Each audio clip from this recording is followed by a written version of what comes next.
You know, when you hear the name El Salvador, for a long, long time, it probably brought just one thing to mind. But today, in 2025, that story has been completely rewritten. So what's it really like to visit now? Well, let's get into it and unpack the incredible transformation of this country. Wow.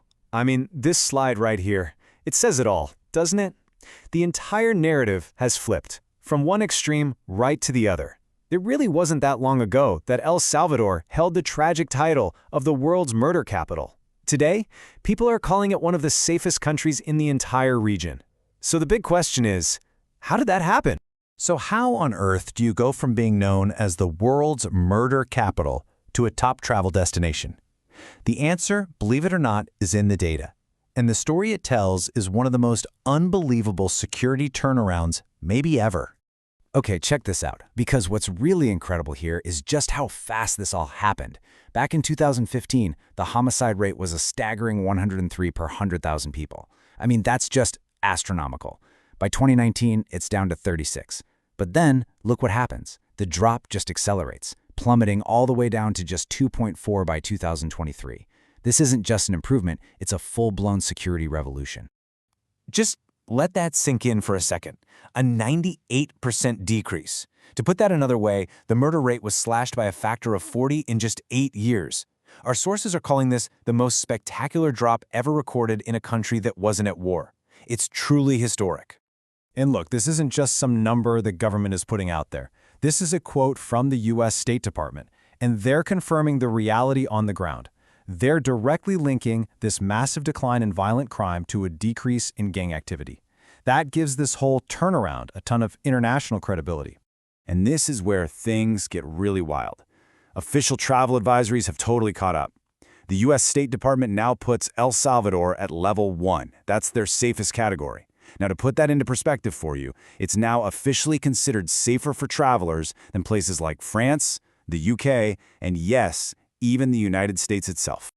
Okay, so we've seen all the numbers, the stats, but what does this new reality of safety actually feel like when you're there walking the streets? Let's take a look at what the day-to-day experience is really like for a visitor. Now, to really get what's going on, you have to understand something called the state of exception. It's essentially a state of emergency that's been in place since March 2022. It gives the police and the military a lot more power to go after and arrest suspected gang members, and it's been the main tool behind these huge security gains. So what does this actually mean for you as a traveler on the ground? Well, the positives are super clear. Violent crime has basically vanished, and you'll even find a dedicated tourist police force called Polytour at all the major sites to help you out. Now, the trade-off is that you're going to see a very visible police and military presence pretty much everywhere, and that includes a lot of checkpoints on the roads. It definitely creates a different kind of atmosphere, but it's one that's laser-focused on keeping everyone safe. All right, so with this newfound safety, the doors to an entire country have basically been thrown wide open for visitors. Let's dive in, starting with the capital, San Salvador, which is just buzzing with this incredible new energy. The capital is this fantastic mix of old and new. I mean, one minute you can be exploring the gorgeous, restored historic center, and then just 30 minutes later, you're literally peering into the massive El Boquerón volcanic crater just outside the city. And there's a really cool art scene, from the National Museum of Art to the super vibrant street art you'll find around Paseo El Carmen. It's so easy to picture a trip here, right? Like day 1, you're just soaking in the culture of the capital. Day 2, you take a really easy day trip to the UNESCO site Joya de Serén. They call it the Pompeii of Central America, because it's a whole village that was preserved in volcanic ash. And then on day 3, you're just an hour's drive from the coast, ready to catch some waves or just chill out at the famous surf town of El Tunco. Okay, so it's safe, it's beautiful. But what about the cost? Is it going to break the bank? Let's talk budget, because, spoiler alert, El Salvador might be one of the best value destinations out there right now. And yeah, this chart just lays it all out. It doesn't matter if you're a backpacker living on pupusas and staying in hostels for as little as $20 a day, or if you're looking for a more comfortable trip with private rooms and maybe a rental car, there's a budget here for pretty much any style of travel.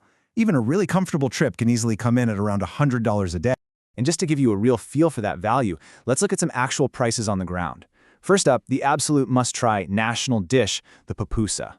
It's this thick corn tortilla stuffed with cheese or beans or meat, and it costs about 50 cents. Thirsty? How about a nice, cold, local beer to wash that down with? Yeah, that'll set you back about $1.50 at a local spot.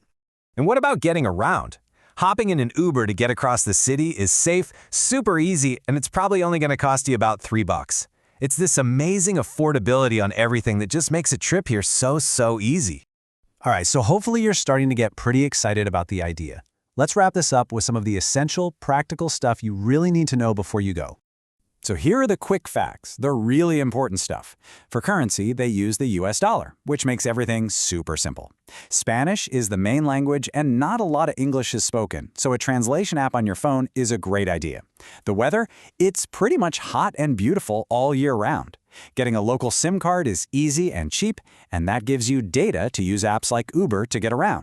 And finally, think of this as your pre-flight checklist. Just a few simple things to make your trip go smoothly.